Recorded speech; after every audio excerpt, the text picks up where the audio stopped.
Hey man, what it is, y'all? I know I'm by myself right now, so let me turn this off because if not, y'all hear me all night long talking to myself and all that other kind of jabbers. Hey man, so uh, let's give everybody a few minutes. Um, I'm waiting for people to show up. Let me.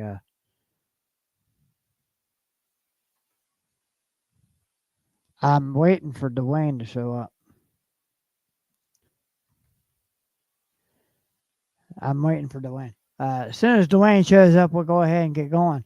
But if he does, I'm not sure. I did send him the invite.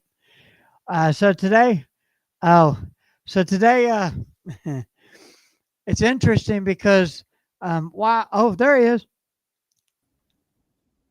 Hey man, what's up, Double D? Hey, the most Ha ha.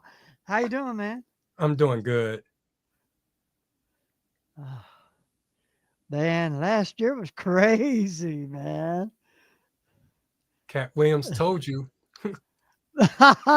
Yeah, he deep about it too. He wasn't lying when he said that. He was not missing a beat about anything.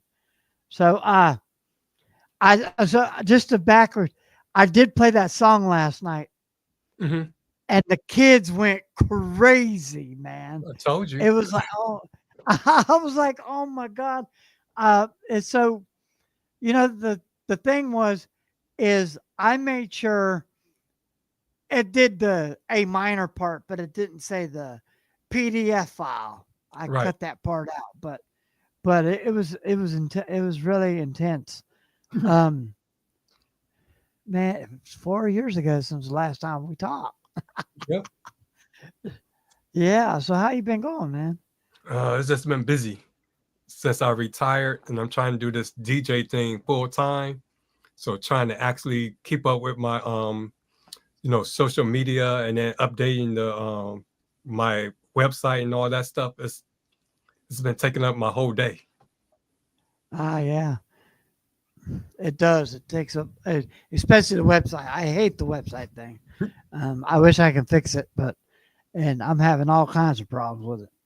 Um, no views on it. I'm just like, what? And uh, so I got some questions here Mhm. that I want to discuss. Let me get into it.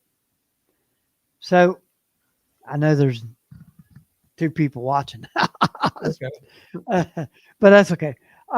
So this year's Grammys, uh, it wasn't as bad as last year's Grammys or the year Oh, before. okay. So I don't know. I don't particularly watch the Grammys anymore. Sam Smith destroyed it for me. So I don't like the monkey show. I really don't. To be honest with you, it's insane that these people can get up there and do all that stuff and then turn around. But God help me do this. You ain't talking about my God. I Hmm. don't. But so this thing about this thing about the okay. So I wanted to get into this about the PDF. Do well, P Diddy. The thing I wanted to ask you is, do you really? Because as I look back, you remember Pac went to New York and then he got beat up, right? Hmm. And then they're acting like nothing really like he didn't get beat up by them. But I believe that it was orchestrated at the time. They're trying to kill him then. I really do. I really think that he was supposed to be killed then. So P Diddy's like deep into this into this affiliate ring that he was into. But the sad thing about it is a lot of the music that he had was good, but he sucked. Hmm. I really don't like. to be honest with you, I think all of his artists that he had were real good artists, but he didn't. Why was he worth that much? Because he's doing what he was doing. I Well, don't know. I, well, he's valuable. It's almost like anytime, because more that you listen to like the backstories of some of the artists, even if you think about Tupac, when what he said about Dr. Dre and all of them, in order to sell records or get your foot into the door, sometimes you need that name. So okay. so a lot of them, because a lot come to find out, they were saying that Puff Daddy didn't really do a lot of the production work, because more so Stevie J and the Hitmen, and he'll come in Right. and just twinkle a little knobs, and then they put his name on it because he's the name that everybody recognized to get that record push. Okay. Okay. Yeah, because I remember when Cube said he went to that group to push his song, "Boys in the Hood." He said they didn't even know what a 6'4" was. I was like, "What? Look, How not know what a 6'4" is? Huh? I don't get it. I mean, everybody. but you gotta I know remember you that's know. West Coast. West Coast had their things, and New York, you had your other things going on. So the stuff that they was rapping about was more so West Coast life. So they had no inkling of what it was. So it's almost like they would have been like Oh, okay. perpetrating. Okay. Yeah. Yeah. Because what you got the Philly scene, then you have New York, and then you have L.A., then you have Atlanta, and then you have the South Coast or Third Coast, whatever you want to call it. Mhm. So to me, growing up, growing up in I was raised in Oregon and Portland actually, and then I moved down to SF, and that's when I get all into kind of crap that I got into. Um, and the music wasn't. I I was on the production level in theater tech. So that's where my background to live sound comes from. Um, being involved in all the theater that I was involved in. So my techniques comes from sound of being dealing with lots of actors, lots of different speakers, and everything's connected. So, and then the big huge soundboard I had, 100, 136 channel soundboards that I had to deal with. It's a big soundboards like they got in the studios, but they were totally like, this actor over here, this actor over here, and then maybe some music goes in the background over there, and that kind of stuff. Pyrotechnics, I was into that too. Okay. So what got you into what got you into the music scene? Well, it's music was always like a part of our little neighborhood because we had our high school marching band was real good. So we were inspired to, play instruments and be part of the band. And I remember them coming to our school and doing a demonstration and then going to the football games on, Friday nights, and then they'll play at the basketball game. So that drew me into music. And then once I got into that, I more so wanted to be a musician, or everybody went through that phase because rap had just started. It's the 80s. So everybody wanted Okay. to be a rapper. So that's what I did. In college, I got my first I guess you can say sequencer, one of those expensive like Yamaha DX 100, and Sonic was the top brand during that time that had the little sequencers on there. So you can play the Uh, piano, but then you can also create your beat and record the beats. So I got into doing that and doing talent shows and stuff. So that's how I got into the music thing. So I wanted to be a rapper or entertainer or a musician, but I guess there was a reason why I didn't become one after hearing all these stories, because I would have been the one talking about right. I got screwed out. I made all these songs, but I didn't get a red penny and got violated on top of that. Uh, so I got into when I went to the city, I I got involved with some gang activity, but I fell in line with this band called Fear. It's a punk rock band, and I actually, for some, I don't know how everything happens. Is I it's actually, um, they were into drugs and alcohol and everything else. But what what happened for me was they're like, "Hey, man, we got this guy that knows how to do live sound," and he's like, "Really, we need a sound engineer." I didn't even take those sound engineering classes, and I basically had to learn on the fly. It took me like it took me maybe 2 or 3 uh, times in the studio, and then after that, I went on tour with them. It was insane because and they were not like big coliseums. These were like nightclubs and, you know, bars and all that kind of stuff that we went to. So that's where I got my live sound from. I got it from there, and then I hooked up with another group and I ran with it. I almost hooked up with Green Day, but things started happening differently. So I just like that's what I was into. I was basically a production sound engineer, and things start happening in my life that I'm not proud of. But once I woke up from all that, I found myself in a church, Okay. and and um, and I remember they're like, "Yeah, man, there's this the actual the the sound minister." I was like, "Yeah, man, Matthew's going to teach you how to work the board." So I know how to work the board. He said, "Oh, well, okay. You know how to work a board?" I said, "Yeah." And I gave him my references. He's like, "Okay, well, they're not godly, but we could use you." Uh-huh. And eh, so I basically, that's how my life got turned around. And that was in Pensacola, Florida, back when the revival hit. So I just like, that's where my basis was back in 2000. That's where I got my life turned around, and everything else after that, it went uphill.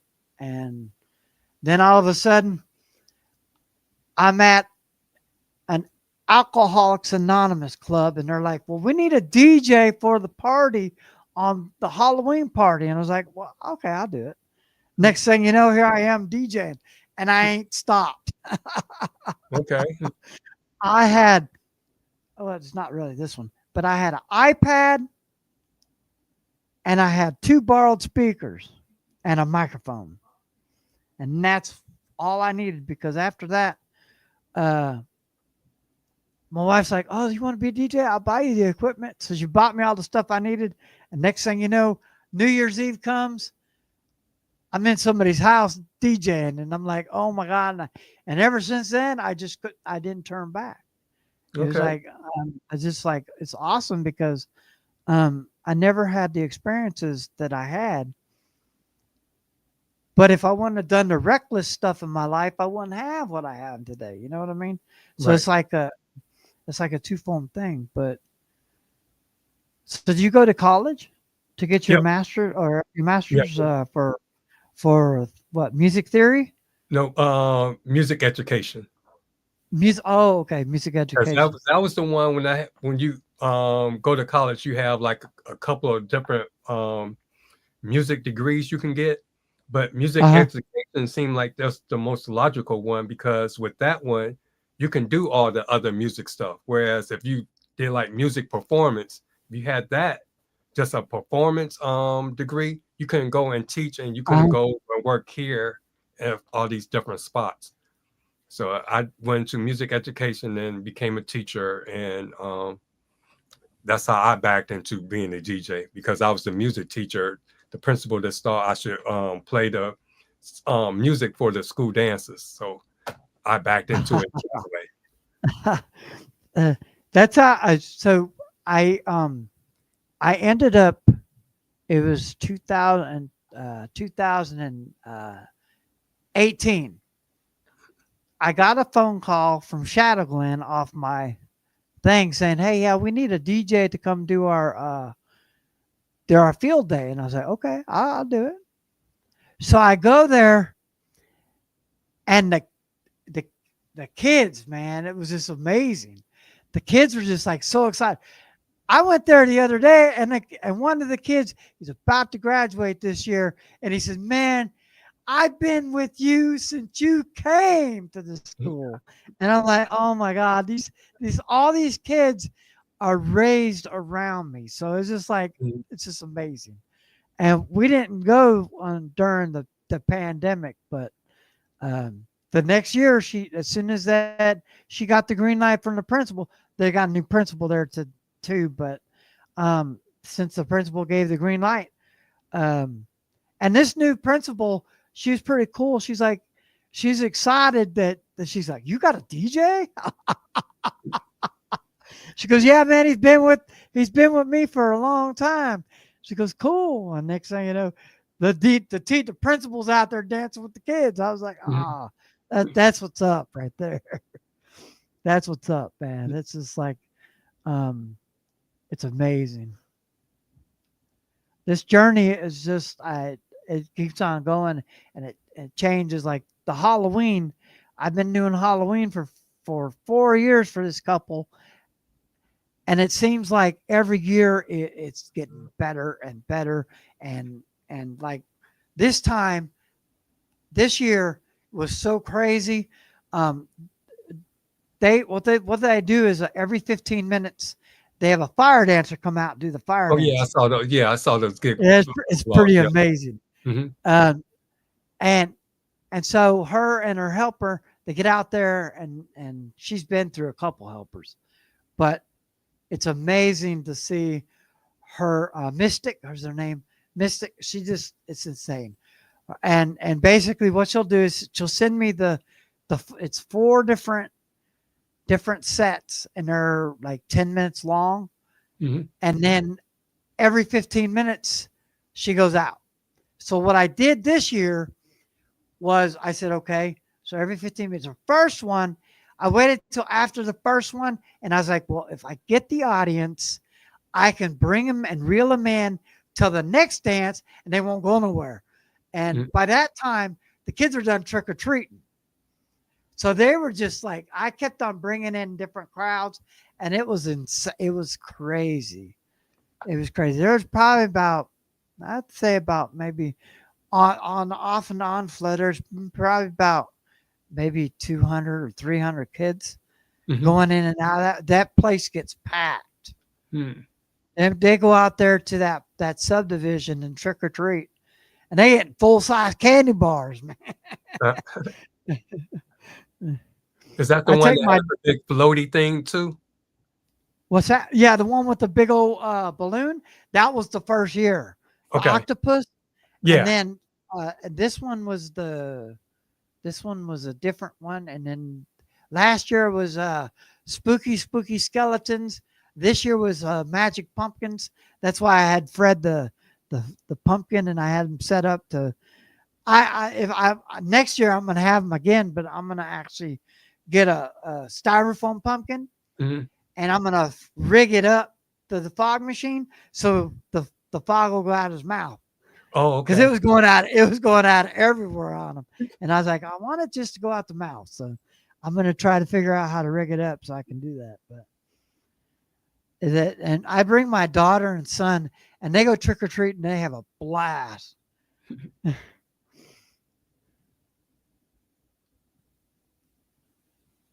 trying to think.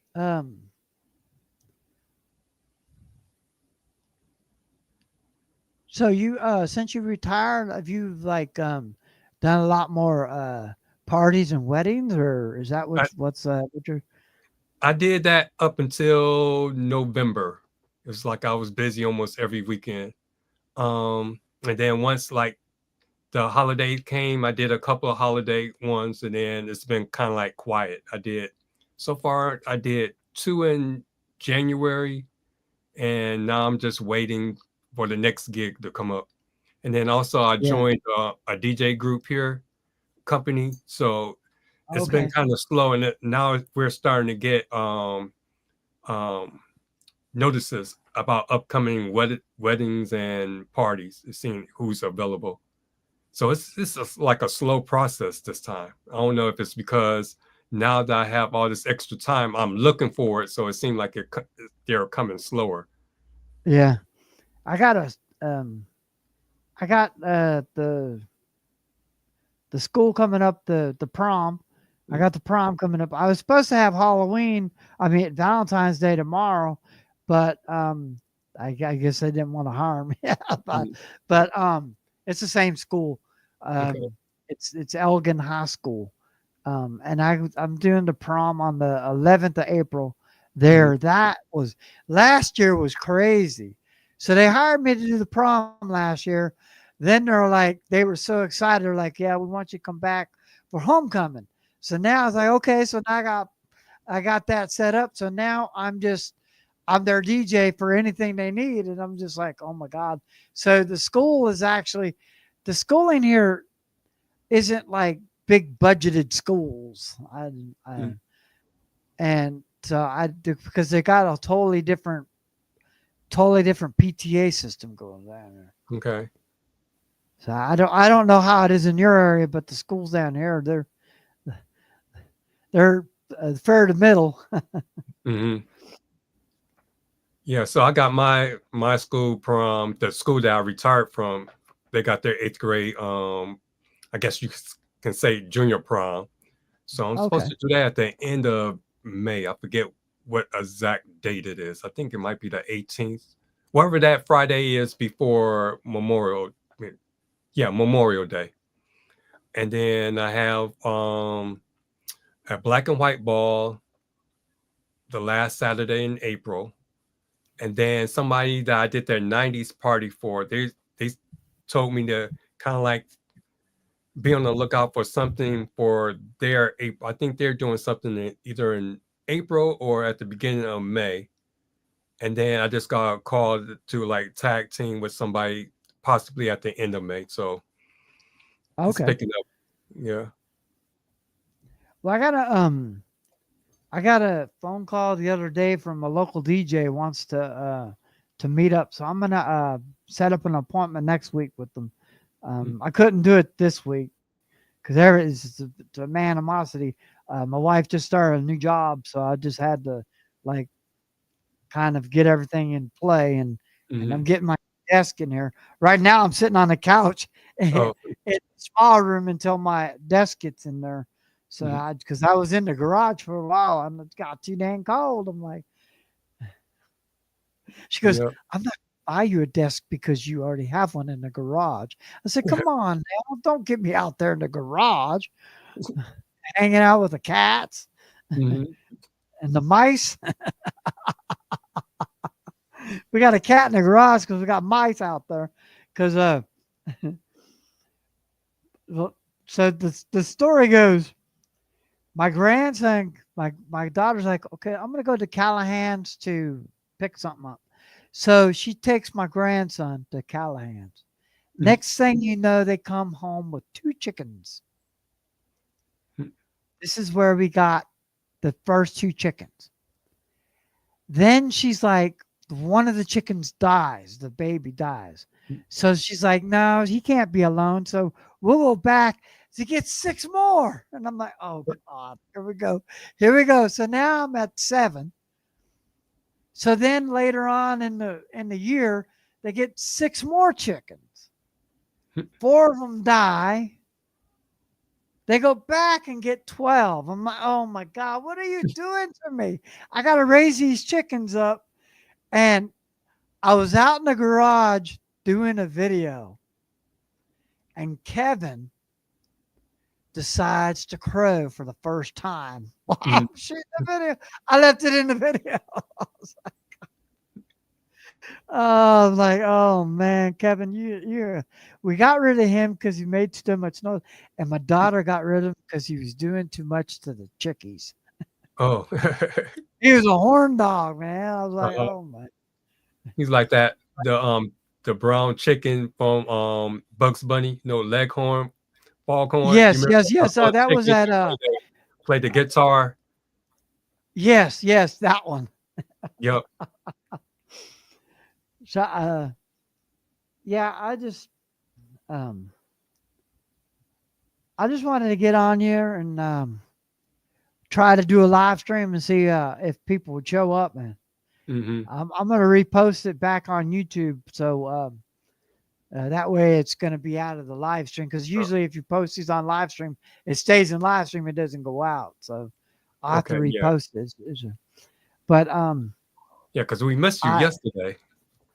yeah well I like I got out there at 7:30, and I was like, well, I have my Pro Beats charged, and I was going to go in and just push the button and start the thing on my phone, Uh, but it didn't get like that. But next week, I have an AV. I'll be able to do that while I'm doing the AVs. oh, It starts okay. at 8, right? It starts at Um, 8. it'll be 8:45, 7:45 your time. Okay. Yeah, I basically have to just go in real quick and bust up and get out. Hmm. And all I have to do is put projector up and the projector screen and then put all the wires up. But my son helps me with all that. But Oh, okay. that one's a gravy. So 2 years ago, it was actually not last year, but the year before, I got a email and I thought it was scam. And I was like, well, what the hell? I usually answer the scam emails just to toy with whoever's on the other end to see what they're gonna do. And this guy's like, yeah, I'm looking to hire AV techs in your area. I was like, really? And he was, yeah, I'll put you to work. Put me to work. So I've been doing basically the pharmaceutical. This is basically pharmaceutical companies. They hire the AV tech to go in, set up, use their laptop, and whatever else they need, and then they pay you pretty good. This one's $280 for an hour, Okay. and all I'm doing is taking in my equipment, setting it up, making sure they can work the equipment. Go in the car, sit in the car for an hour and a half, maybe go to McDonald's or something, come back, tear down, send the request in, get paid. That's it. Oh, And nice, if they easy if deal. they ask for and if they ask for other equipment, I just mark it on a sheet and then send them the sheet, and then they pay me more. So like this one's called what they call a meet and greet. And the meet and greet is you bring your projector, the projector screen. Now, if they have a TV in the room, Mhm. you have to like some rooms are so small you can't get a projector in there with that. So you have to pick the brain. Like one place, they will not. One of the steakhouses, you actually have to put the projector in the room, and it's real small. You actually have to pay. If not, you're paying the client's paying for it. And I'm like, didn't the client just rent the room from you? Mhm. That doesn't make no sense. I mean, I don't get it. But so that's what I've been doing. I just, besides DJing, I've been doing that. It's a pretty good thing going. Okay. Are you still using Gig Salad? Yes. Yeah, because every time I see a video and you talk about Gig Salad and then you mention my name, I was like, what is he doing? Because I get the leads, but then I don't know if it's did you actually call them afterwards, or how did you respond back to like Okay, so book it? how I do Gig Salad is first I will send them a lead. Like I will send because they send the thing, and what I'll do is I'll answer it with all the stuff that you have to answer it with is basically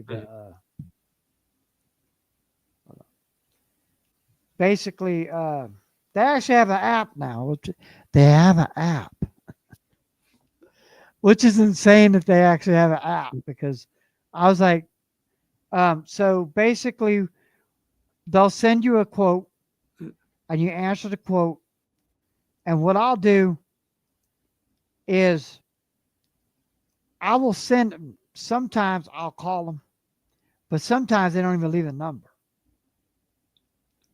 And then I will call I'll call the number, and I'll leave a brief message. And then um, whatever happens after that happens. Or I'll send them a text message. But usually I send them a text message and I don't get no answer.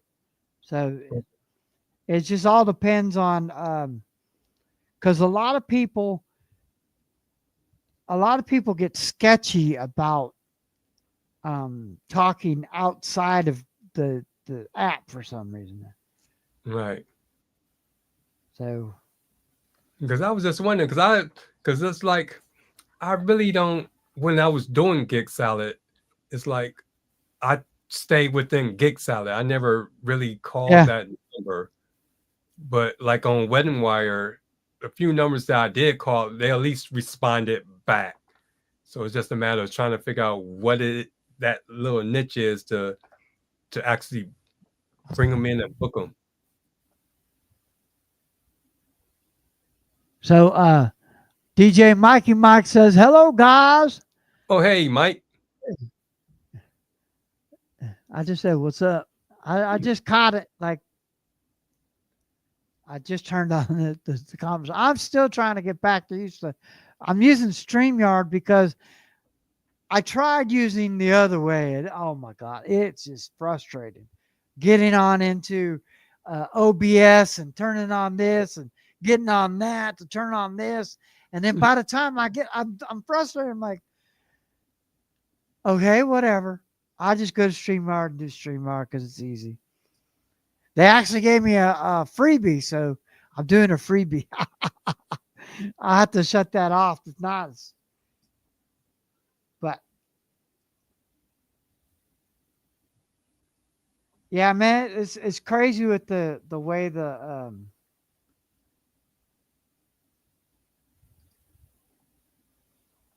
he said it's snowing by Dwayne. I thought I heard like snow hitting the roof, but it doesn't look bad yet. I know he jinxed me Saturday because when I went into my storage unit, it wasn't really doing anything. And then he had said something about the snow coming. And then when I walked outside, and then all that snow was just coming down, making the roads real slick. Where you live in Detroit? No, Cleveland. Oh, okay. Ohio. Ooh. Yeah, I know we're supposed to be getting some. I think it's tomorrow though. We just had the freezing rain yesterday. You'd be mad at me. It was 80 degrees on Monday. And now we're back to 30, 38 at night. But it's insane because one year on Christmas, it was 77 degrees on Christmas Day. Mm. And my kids were outside rolling on the thing. 2 days later, it was snowing. Mm-hmm. And they're like, why didn't it snow on Christmas? I don't know. You need to talk to Jolly Bean Fat Man for that one. I don't remember. I know we didn't have like a lot of snow. I'm thinking we were kind of like clear because they were out. Some kids riding their bikes still.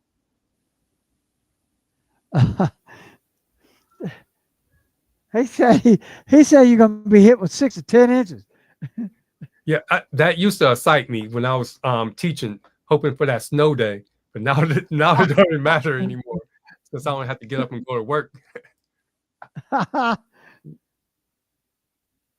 So back when I was little, my mom had this big old TV set with the radio, and the TV didn't work. Mm-hmm.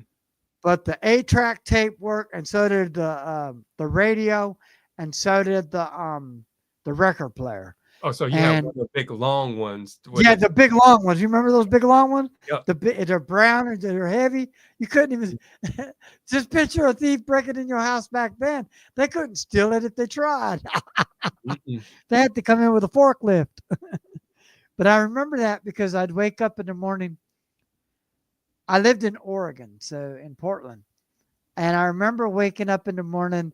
I knew it was going to snow, and I was like, "Ooh, we're going to get a snow day. We're going to get a snow day." My mama hated it because she couldn't go to work. She'd Mm. leave at the house. She'd leave the house at 4 o'clock in the morning to go to Portland Public Schools to cook the breakfast, lunch, and dinner. Breakfast and lunch. That's what she did. She was in. She was actually the lead packer for the food district. So all the food in Portland would go through Central Kitchen. It was huge. You could actually drive a forklift through the freezer. Mm. And so she would go there and work long hours, and I'd have to take myself to school and all that. It's crazy. No school buses either, man. Please. So you really have to be like those people that says, back in my day, we walked 20 miles in the snow. Talking about the new generation now. Uphill with no shoes on. Hmm. And the summer come, I didn't have shoes on the whole summer. Please, man. The thing was, when summer came, school got out, me and my friends would go to the park, which was like maybe 3/4 to a mile away from the house. We'd have a towel, our swimsuit, our 50 cents, no shoes. Hmm. We'd hit, and every once in a while we have a couple extra quarters so we can get those. They were the big old huge jawbreakers. Hmm. We get the big old huge jawbreaker, go swimming, get out swimming, and then chew on that jawbreaker and go home. No shoes on, walking on a hot concrete, asphalt, didn't care. We just walked on them. And back then we was tough kids, but now these kids are like run around with chanclas on. I was like, why? Just run around, no shoes on. I didn't wear shoes on. I hate shoes. When I had to start wearing them when I got older, I just wore them. But Mm. back in the day, I didn't.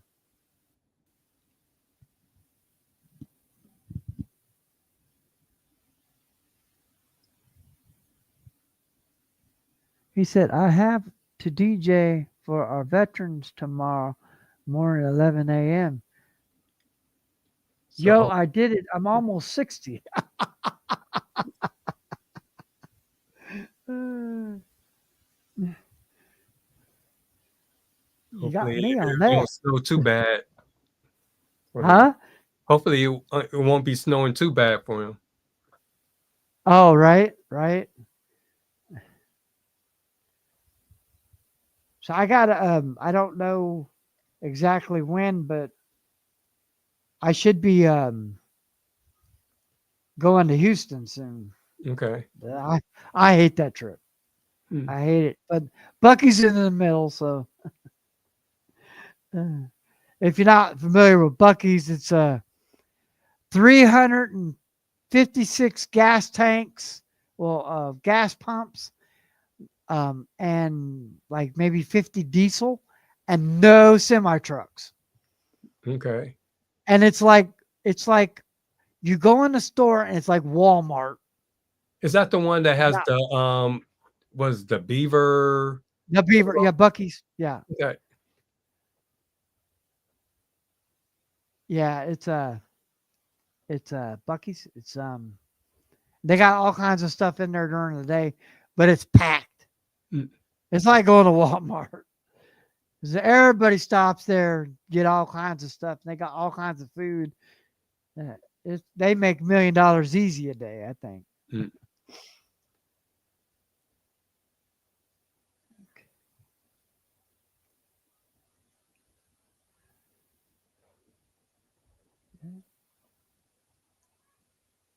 Yeah, I'm almost out of questions. You got any questions for me?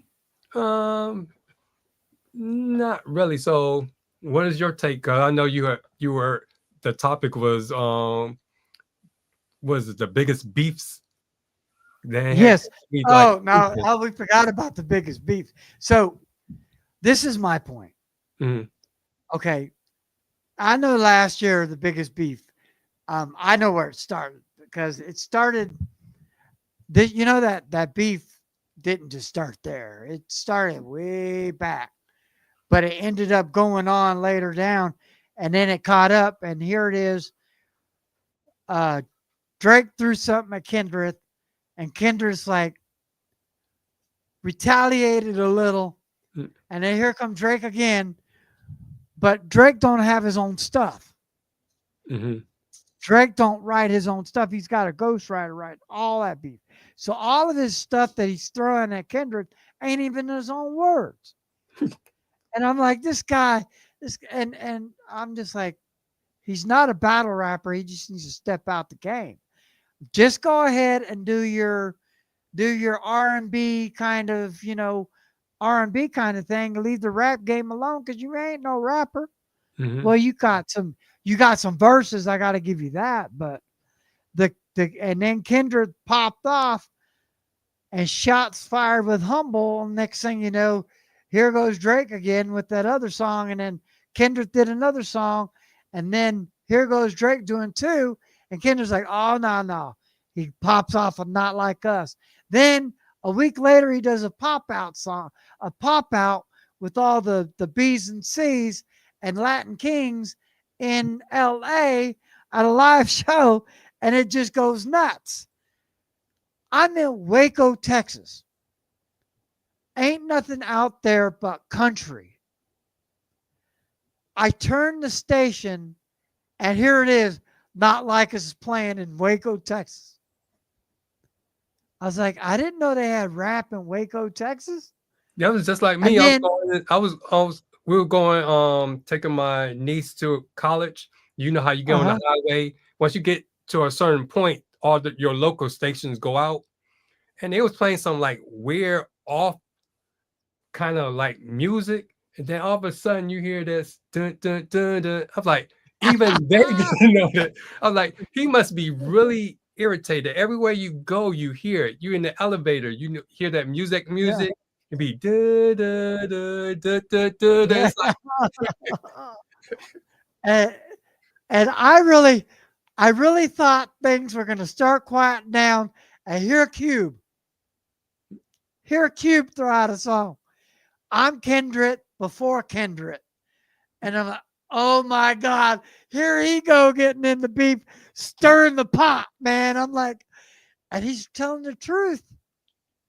He's telling the truth because look what happened after that. Here Drake going, I'm going to sue him.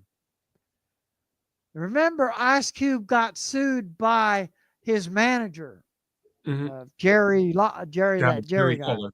Yep. Yeah. He got sued by him, and everybody's talking it. And I'm like, now I can understand why the manager sues him.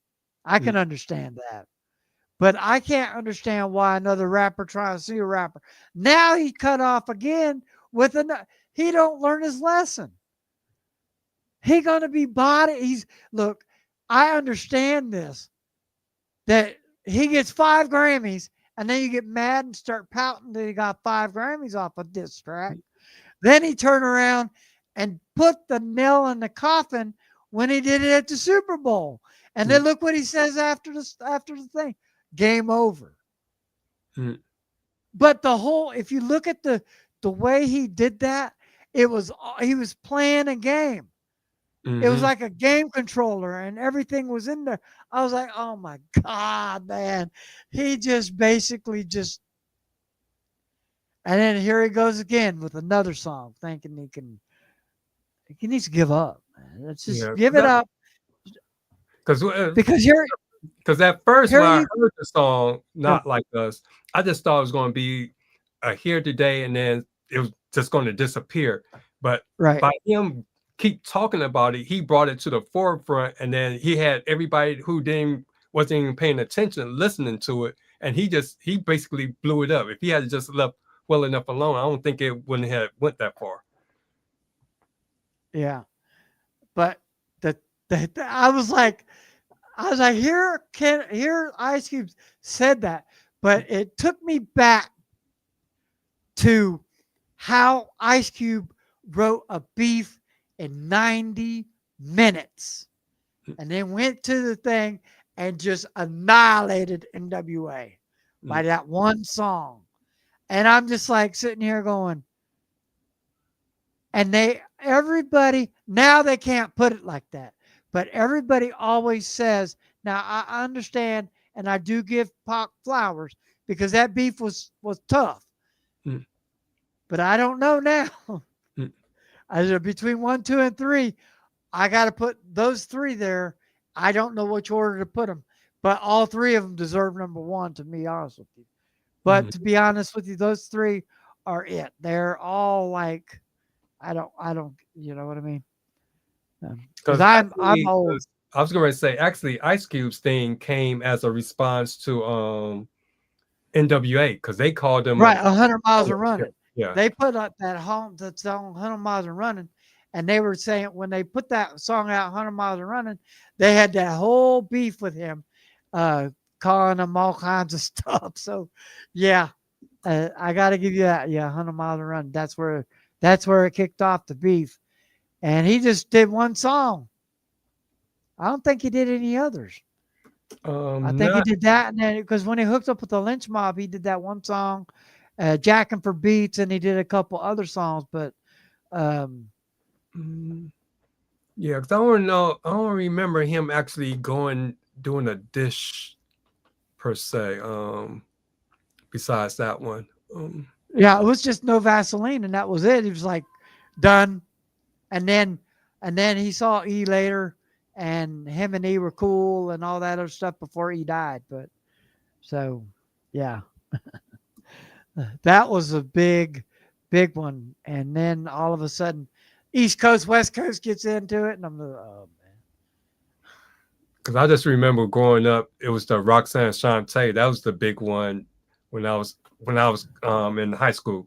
But that wasn't violent. That was more so a bunch of diss records. And then the next week, somebody was like, because it was Roxanne. Then it was the real Shante. And then UTFO came out with their own Roxanne. And then next thing you know, Roxanne's doctor, then Roxanne's mama, and then all this other. So I think it was about 10 of those different Roxanne things that came out. That was the hottest one during our time. That one, LL Cool J's, and yeah, Mama Said Knock You Out. Wasn't that this, right? Yep, that one, but it was one before that. There was one with who was it? I forgot who he was dissing on that one. It's either Kumo D or I think it was Kumo D he went at after. Yeah, okay, yeah. Jack the Ripper or something like that. Yeah. But then there was one that I liked that wasn't really a diss record per se, but it talked about people. That was 50 Cent. I liked the way that he did his record when he first came out. The one where he talked about what did he do? He talked about who did he go at? He went after about Ja Rule. He was after Ja Rule, wasn't he? No, it's before that one. Before that, the beef one is one where he talked about everybody in the industry, how he'll roll up. Because I think he talked about Jay-Z, but it wasn't like it wasn't a beef. It's more so. Let me see. What was that 50 Cent? Was it before or after he got shot? Remember he got shot 9 times. I think it was something like that. Yeah, I'm not sure. I'm thinking it's all around the same because that's when he became noticed. It got into the industry because he did that record, and it was like, who is this 50 Cent? And that's how he got put on the radar. 50 Cent, Jack in the Industry or something. 50 Cent. Yeah.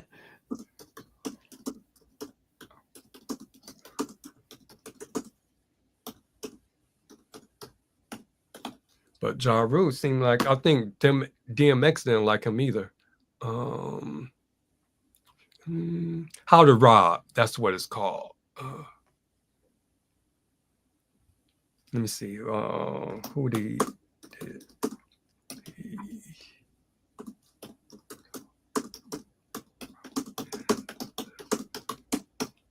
because that was when who was the one who had the medallion got stolen, and then the gang had to come, the cartel had to come get it back for 'em. There was a whole bunch of people. Yeah, because he had the what was that? I forgot the medallion he had. He had to go get it back, and the cartel went and got it for him. Yeah, because That's insane. That's uh-huh. like that that is like it's Oh, 'cause now that's like are you talking about the one with Jay Prince from Houston? Because I thought Jay Prince had to get something back. Was it just recently? Like, no, or this was back the when what I forgot the group he was with at the time that they had the medallions. What was the name? What was his label? G Unit. When he had the G Unit chain, and then some guy stole it from him because he's told not to go anywhere, and he went anyway. yeah, I don't remember because it's like you hear about that all the time. Oh, Yeah, that's back when um when G Unit was traveling and they went somewhere and he got out.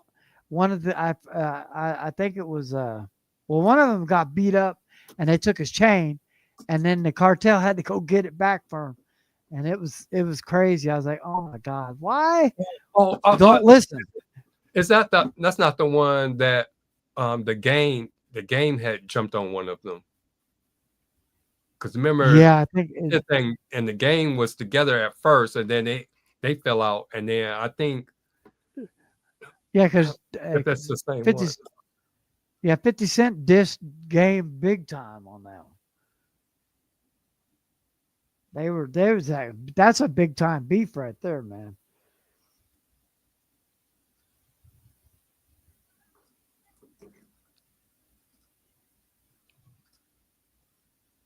Yeah, but now it's lately. Back when we were growing up, the beef was pretty much done in the studio, and you just go back and forth. Now with this new group, they like to kill people. It leads to death. So Yeah, yeah, yeah. You know, the funny thing was, it was like I remember going to high school and I couldn't go out one side of the street with red, and I couldn't go out the other side of the street with solid blue or a blue flag or anything like that. They would pop off over there, and then the other side would pop off. So I was like, but they weren't popping like shooting. They were getting out of their car, duking it out. That's the way it was, man. mhm. Nobody had nobody had their guns ablazing. They just walked around with their fists out, with brass knuckles, baseball bats. Take it out that way. But beat you up pretty bad and mangle you up, but not kill you. Mhm. So it's this beef thing, man. It's just And then now, today is because I was going to say today, they go. I think they go too far. There's a certain line that you shouldn't cross. Because now with a lot of like the young rappers, these YouTube rappers, they get up there and disrespect somebody that had died or go to their graves and do like oh yeah, yeah. crazy stuff. So it's like it's not even like, to me, I thought like rap beat used to be like a sport, and you just go back and forth, just like you would do in a boxing ring or on a basketball Right. court or something. Now it's it's not even But so. see, but remember we had what we had the what was it called? We had 106 in Park on MTV, or was that BTE? BT. BT. Okay. Mhm. But then we had on MTV, we had Yo MTV Raps. Mhm. And then they had and then they started with the rap battles. So it was like you can go on MTV and do a rap battle, Mhm. or you know what I mean? But then I remember in high school, in elementary school, they would have bebop contest. Mm. That should take me back there, back to the Fat Boys. Mhm. So, I have bebop contest, but now it's just, to me, to be honest with you, I think the rap today is doo doo. I'll be honest with you. Mm. This trap rap crap, Or that snitch rap, basically snitching on himself. yeah. Oh,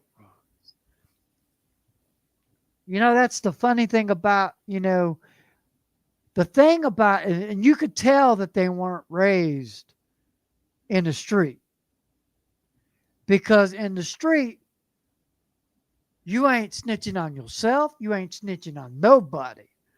Mm. You holding yourself up, and if you get caught doing the dirty, you get caught doing the dirty. You ain't gonna go ahead and turn over. If you get caught with a bunch of people, you keeping your mouth shut, because you know what's gonna happen if you don't. You know what I mean? Mm. It's just like that's the old school. That's the old school thing about it, man. Today now they're running around telling on themselves doing different things. And it's all for click and these fake likes and stuff on their social media. Yeah. Yeah, I found that song. Yeah, 50 Cent went after Mariah Carey, Slick Rick, Stevie J, ODB. He went after just about. He named everybody that had some kind of pull. Timbaland, Missy, Juvenile. So he hit everybody that was big at that time. Hey, babe. You have a good night.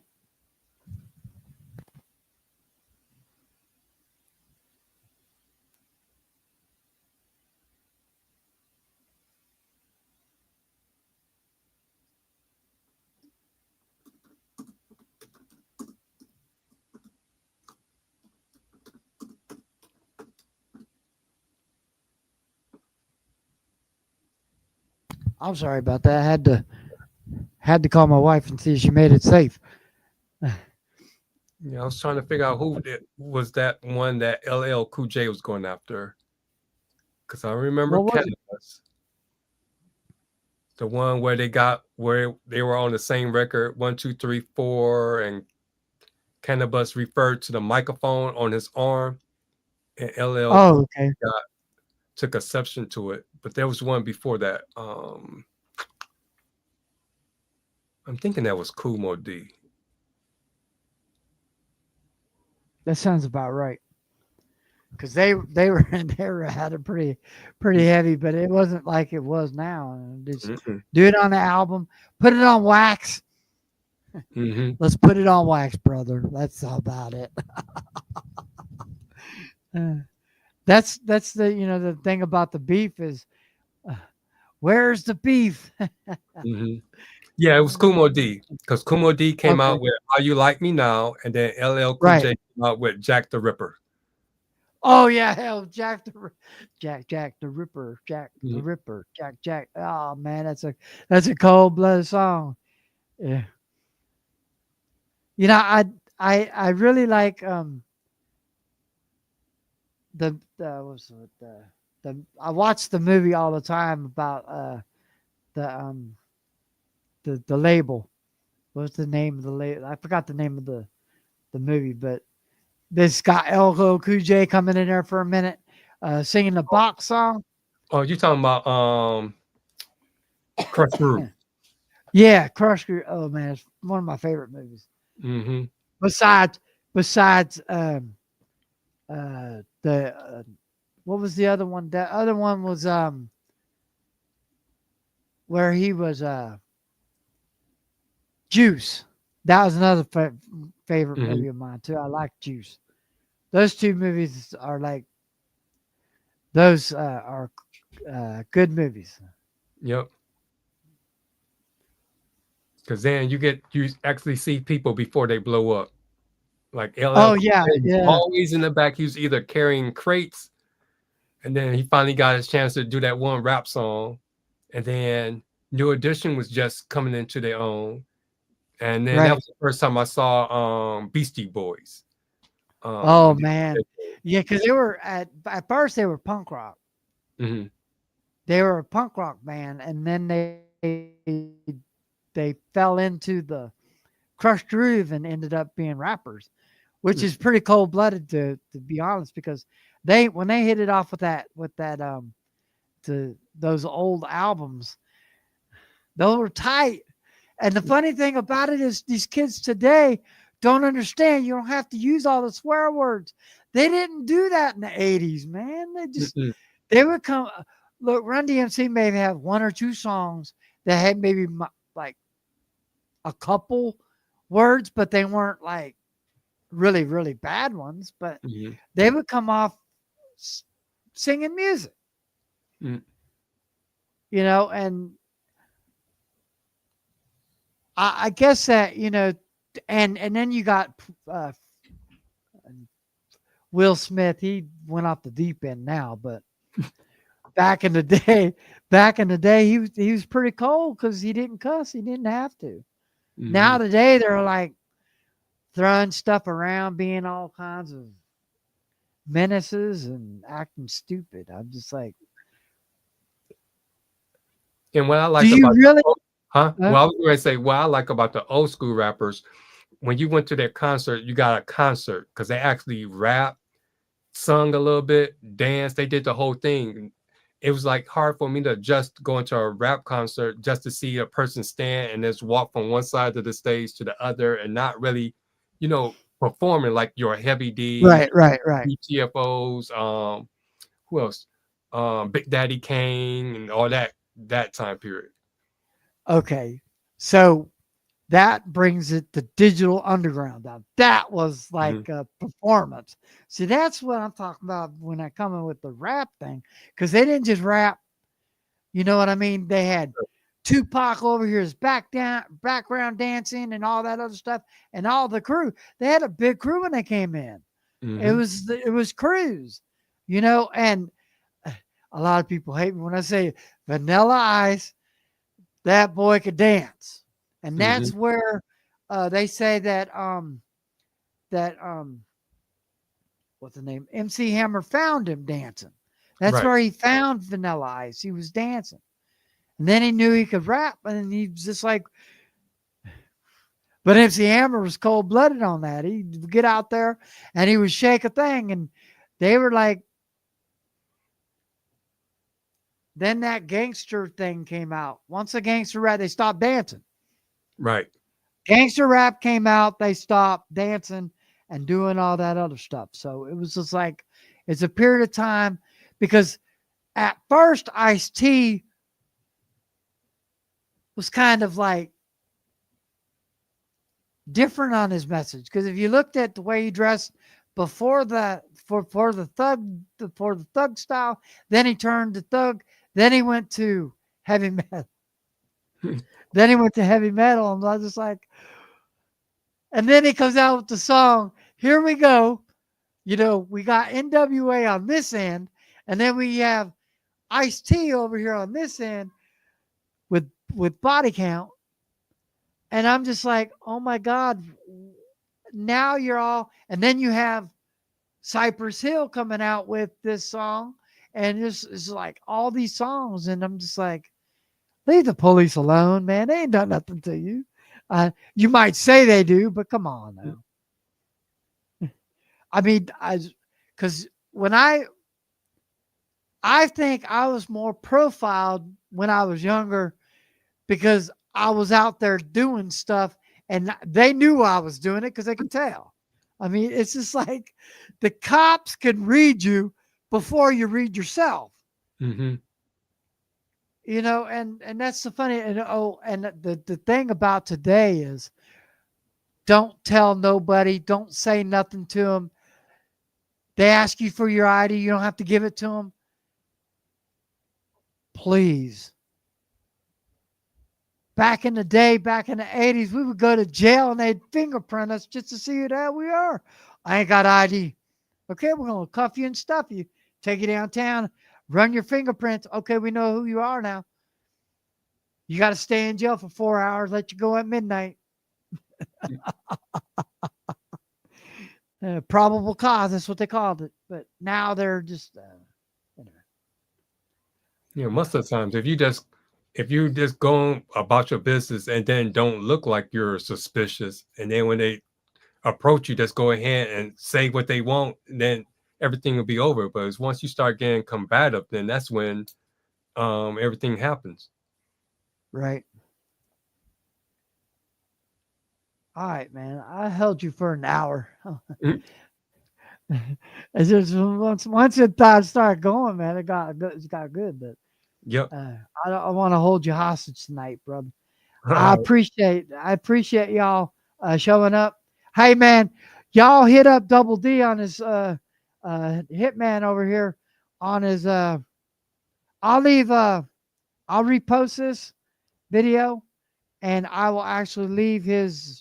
Well, you can actually see it in the screen, but come check out Double D and all that stuff, man. He's a good guy. I've known him for 4 years. Yeah, I see Mike said he been to a Prince concert. Yeah, Prince concert Yeah. was good too.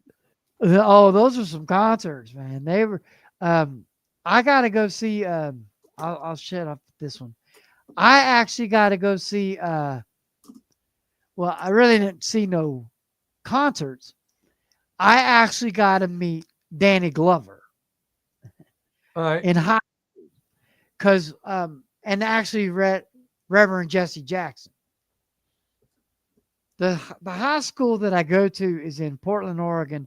It's in the north side of Portland. And it's really, really like the population of the school, 5% white. So, and 2% Native American, which includes me. And then the rest was brothers from another mother. So that's pretty much the nostalgic of the school. So, that's where I got to meet. He came, talked. Danny Glover came. I was actually the manager of the stage when he came, so I got to talk to him. I got to meet his security guards. Guy was cool. He got up there on stage and told the kids about when he became an actor, he couldn't read. So he had to go and do basic roles and start with scratch and learn how to. They had to teach him how to read. So in The Color Purple, if you ever notice how she's running around the house teaching what's her name how to read, he Right. said that's how he was learning. That's how he learned how to read. That Oprah actually set him up doing that. Take him around the house and show him exactly what different things were to teach Mister how to read. Hmm. So it's pretty cool, man, that you talk about that. Okay. So, also, I want to leave a number in the comment section below. If you all are struggling with any kind of mental problems, or you just need somebody to talk to, call that 988 number below. It's just like 911. It'll take you right to somewhere. Somebody will be able to talk to you and help you with your issues. All right, Dwayne. It's nice talking to you. Nice Maybe talking to one you. day we'll be able to get back to. And with that, I'm going to say peace, brother.